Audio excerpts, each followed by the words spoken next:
नमस्कार दोस्तों, good morning to the vlog. दोस्तों, क्या आपको मालूम है कि भारत पाकिस्तान का विभाजन कैसे हुआ? तो दोस्तों, मुसलमानों ने 1930 में ये ब्रिटिश सरकार के सामने अपना प्रस्ताव रखा था, जो कि 1940 में तक चला लाहौर। तो इन्होंने 1930 में अपनी जो है मांग तेज की और 1940 में लाहौर प्रस्ताव के द्वारा ब्रिटिश सरकार से अलग देश मांगने की इच्छा जताई इन्होंने कि हम अपनी पहचान और संस्कृति अलग रखना चाहते हैं।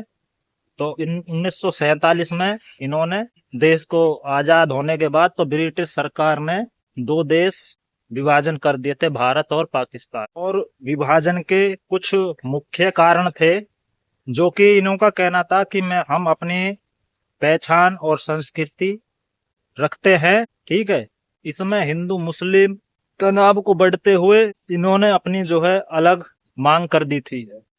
और इसमें क्या था कि ब्रिटिश सरकार की जो नीति थी, फूट डालो और राज करो वाली नीति थी। तो उन्होंने आपस में हिंदू मुस्लिम में फूट डलवाई और राज करने का ये रणनीति बना ली थी कि फूट डालो और राज करो। भारत स्वतंत्र अधिनियम। तो इस दौरान दोस्तों ब्रिटिश सरकार ने दो देशों को जो है विभाजित कर दिया और इसी तरह से दो राष्ट्र बन गए थे, भारत और पाकिस्तान।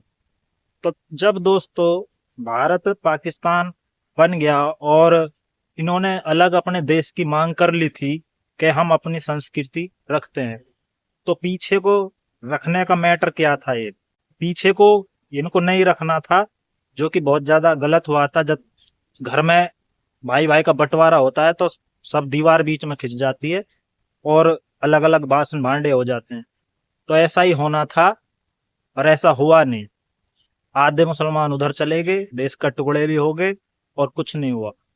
तो ये ब्रिटिश सरकार की भी गलती रही और जो बीच में अपने नागरिक थे उनकी भी रही। जब तुम बंटवारा कर रहे हो तो सभी को भेजना चाहिए था।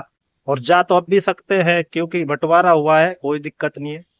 देखो भाई, सब जब क्लियर था, आपने 1930 में मांग की, ठीक है, 40 में आपने 1930 में आपने अपना जो धरना प्रदर्शन तेज किया, 40 में आपने उनके ब्रिटिश सरकार के सामने ये धरा कि हम अपनी संस्कृति अलग रखना चाहते हैं, हम ये अपना ओहदा रखते हैं इतना।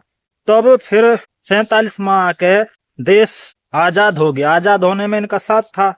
तो फिर उसके बाद आपने ब्रिटिश सरकार के सामने दोबारा प्रस्ताव ये पास करा लिया और दो राष्ट्र बन गए, भारत और पाकिस्तान दो राष्ट्र बन चुके। तो फिर भाई पीछे का रहने का कोई हक नहीं था। महात्मा गांधी ने जो भी बोला, कोई रहना चाहे देश में रह सकता है, जाना चाहे जा सकता है। तो दोस्तों उसका मतलब ये नहीं है कि आप पकड़ के ही बैठ जाओ। आपका अधिकार है उस साइड जाना, क्योंकि आपका हम हिस्सा ऑलरेडी जो है दे चुके हैं। बार बार वो नहीं होता है घर में के बार बार फूट डालो और टुकड़ा कर दो अलग अलग, ऐसा नहीं होगा।